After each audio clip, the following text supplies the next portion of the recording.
As you might expect, Mr. President, your return to office and your forthcoming policies have been at the focus of our discussions this week. The discussions among 3,000 political and business leaders from over 130 countries who came together here in Davos. We look forward to hearing first from you and then to the follow-up discussion with business leaders, moderated by my colleague, Jorge Brende. Ladies and gentlemen, the President of the United States, Donald J. Trump.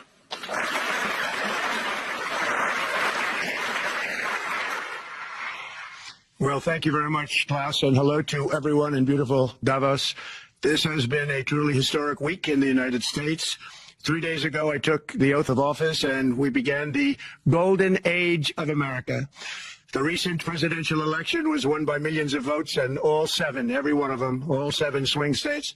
It was a massive mandate from the American people like hasn't been seen in many years, and some of the political pundits, even some of my so-called enemies, said it was the most consequential election victory in 129 years. That's quite nice. What the world has witnessed in the past 72 hours is nothing less than a revolution of common sense. Our country will soon be stronger, wealthier, and more united than ever before, and the entire planet will be more peaceful and prosperous as a result of this incredible momentum and what we're doing and going to do. My administration is acting with unprecedented speed to fix the disasters we've inherited from a totally inept group of people and to solve every single crisis facing our country. This begins with confronting the economic chaos caused by the failed policies of the last administration. Over the past 4 years, our government racked up $8 trillion in wasteful deficit spending and inflicted nation-wrecking energy restrictions, crippling regulations, and hidden taxes like never before. The result is the worst inflation crisis in modern history and sky-high interest rates for our citizens and even throughout the world. Food prices and the price of almost every other thing known to mankind went through the roof. President Biden totally lost control of what was going on in our country, but in particular with our high inflation economy and at our border.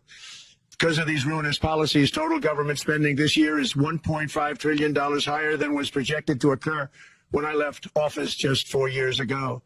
Likewise, the cost of servicing the debt is more than 230% higher than was projected in 2020. The inflation rate we are inheriting remains 50% higher than the historic target. It was the highest inflation probably in the history of our country. That's why from the moment I took office, I've taken rapid action to reverse each and every one of these radical left policies that created this calamity, in particular with immigration, crime, and inflation. On day one, I signed an executive order directing every member of my cabinet to marshal all powers at their disposal to defeat inflation and reduce the cost of daily life. I imposed a federal hiring freeze, a federal regulation freeze, a foreign aid freeze, and I created the new Department of Government Efficiency. I terminated the ridiculous and incredibly wasteful Green New Deal. I call it the Green New Scam. Withdrew from the one-sided Paris Climate Accord and ended the insane and costly electric vehicle mandate. We're going to let people buy the car they want to buy. I declared a national energy emergency, and it's so important, national energy emergency to unlock the liquid gold under our feet and pave the way for rapid approvals of new energy infrastructure. The United States has the largest amount of oil and gas of any country on earth, and we're going to use it. Not only will this reduce the cost of virtually all goods and services, it'll make the United States a manufacturing superpower and the world capital of artificial intelligence and crypto. My administration has also begun the largest deregulation campaign in history, far exceeding even the record-setting efforts of my last term. In total, the Biden administration imposed $50,000 in additional regulatory costs on the average American household over the last 4 years. I have promised to eliminate 10 old regulations for every new regulation, which will soon put many thousands of dollars back in the pockets of American families. To further unleash our economy, our majorities in the House and Senate, which we also took along with the presidency, are going to pass the largest tax cut in American history, including massive tax cuts for workers and family and big tax cuts for domestic producers and manufacturers. And we're working with the Democrats on getting an extension of the original Trump tax cuts, as you probably know, by just reading any paper. My message to every business in the world is very simple. Come make your product in America, and we will give you among the lowest taxes of any nation on earth. We're bringing them down very substantially, even from the original Trump tax cuts. But if you don't make your product in America, which is your prerogative, then very simply you will have to pay a tariff, differing amounts, but a tariff which will direct hundreds of billions of dollars and even trillions of dollars into our treasury to strengthen our economy and pay down debt. Under the Trump administration, there will be no better place on earth to create jobs, build factories, or grow a company than right here in the good old USA. Already Americans, you can see this, I think, maybe even in your wonderful, wonderful room that you're all gathered together, so many of my friends, but Americans, the economic confidence is soaring like we haven't seen in many, many decades, maybe not at all. Upon my election, it was just announced that small business optimism skyrocketed by 41 points in a single month. That's the highest ever. There's never been anything like that. SoftBank has announced between a $100 and $200 billion investment in the U.S. economy because of the election result. And just 2 days ago, Oracle, SoftBank, and OpenAI announced a $500 billion investment in AI infrastructure. Other companies likewise have announced billions and billions and billions, adding up to trillions of investment in America, in the United States. And it's also reported today in the papers that Saudi Arabia will be investing at least $600 billion in America, but I'll be asking the Crown Prince, who's a fantastic guy, to round it out to around $1 trillion. I think they'll do that because we've been very good to them. And I'm also going to ask Saudi Arabia and OPEC to bring down the cost of oil. You got to bring it down, which, frankly, I'm surprised they didn't do before the election. That didn't show a lot of love by them not doing it. I was a little surprised by that.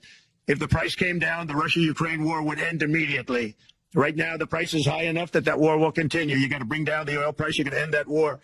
They should have done it long ago. They're very responsible, actually, to a certain extent, for what's taking place. Millions of lives are being lost. With oil prices going down, I'll demand that interest rates drop immediately, and likewise, they should be dropping all over the world. Interest rates should follow us. All over, the progress that you're seeing is happening because of our historic victory in a recent presidential election, one that has become quite well known throughout the world. I think a lot of things are happening to a lot of countries. They say that there's light shining all over the world since the election, and even countries that we aren't particularly friendly with are happy because they understand what there is a future, how great the future will be under our leadership. America is back and open for business. And this week, I'm also taking swift action to stop the invasion at our southern border. They allowed people to come in at levels that nobody's ever seen before. It was ridiculous. I decided and declared to do, and very, very importantly, a national emergency on our border, immediately halted all entry of illegal border crossers, of which there were many, and began promptly returning the illegal trespassers back to the place from which they came. That action, as you've probably seen, has already started very strongly. I've deployed active duty U.S. military and National Guard troops to the border to assist in repelling the invasion. It was really an invasion. We will not allow our territory to be violated. After 4 long years, the United States is strong and sovereign and a beautiful nation. Once again, it's a strong, sovereign nation. In addition, I'm pleased to report that America is also a free nation once again. On day one, I signed an executive order to stop all government censorship. No longer will our government label the speech of our own citizens as misinformation or disinformation, which are the favorite words of censors and those who wish to stop the free exchange of ideas and, frankly, progress. We have saved free speech in America, and we've saved it strongly. With another historic executive order this week, I also ended the weaponization of law enforcement against the American people and, frankly, against politicians, and restored the fair, equal, and impartial rule of law. My administration has taken action to abolish all discriminatory diversity, equity, and inclusion nonsense, and these are policies that were absolute nonsense throughout the government and the private sector. With the recent yet somewhat unexpected great Supreme Court decision just made, America will once again become a merit-based country. You have to hear that word, merit-based country. And I've made it official, an official policy of the United States, that there are only 2 genders, male and female. And we will have no men participating in women's sports, and transgender operations, which became the rage, will occur very rarely. Finally, as we restore common sense in America, we're moving quickly to bring back strength and peace and stability abroad. I'm also going to ask all NATO nations to increase defense spending to 5% of GDP, which is what it should have been years ago. It was only at 2%, and most nations didn't pay until I came along. I insisted that they pay, and they did, because the United States was really paying the difference at that time, and it was unfair to the United States. But many, many things have been unfair for many years to the United States. Before even taking office, my team negotiated a ceasefire agreement in the Middle East, which wouldn't have happened without us, as I think most of the people in the room know. Earlier this week, the hostages began to return to their families. They are returning, and it's a beautiful sight, and they'll be coming in more and more. They started coming back on Sunday. Our efforts to secure a peace settlement between Russia and Ukraine are now hopefully underway. It's so important to get that done. That is an absolute killing field. Millions of soldiers are being killed. Nobody's seen anything like it since World War II. They're laying dead all over the flat fields. It's a flat field farmland, and there's millions of Russians and millions of Ukrainians. Nobody's seen anything like it since World War II. It's time to end it. And here in America, we have big events coming up. Next year, we have the 250th anniversary of America's founding. I'm so honored to be president during that. That's been a big event. They've been talking about it for 10 years. We also have the World Cup. And I understand Gianni's in the room. Infantino, he was very instrumental in helping us get it. He's there with you someplace, I think. And I want to thank him for that. And then we have the Olympics coming up, which I was instrumental in getting also in my first term. And who would have known that by skipping a term, I would get the Olympics? I was upset. I said, you know, I got the Olympics to come and I won't be president. But it turned out through a stroke of luck, or whatever you might call it, that I'm going to be president during the World Cup and the Olympics and the 250th anniversary. So that's going to be 3 big events. And we've accomplished more in less than 4 days. We have really been working 4 days than other administrations have accomplished in 4 years. And we're just getting started. It's really an amazing thing to see. And the spirit and the light over our country has been incredible. Under the last administration, our nation has suffered greatly. But we're going to bring it back and make it greater, bigger, stronger, better than ever before. I want to thank everybody for being with you. I would have been there myself, except the inauguration was 2 days ago. I thought it might be a little bit quick to make it the first stop. But we'll get there one day. We hope to get there. But I do appreciate, I heard the audience is fantastic, and many of my friends are in the audience. And I will be taking questions now from some very distinguished people. Thank you all very much.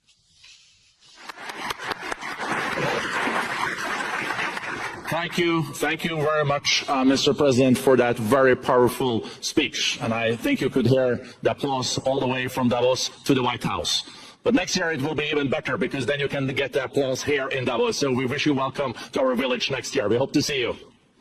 Thank you very much. So we also know, Mr. President, that you open up for interaction here. We have a great panel with some of the most distinguished business people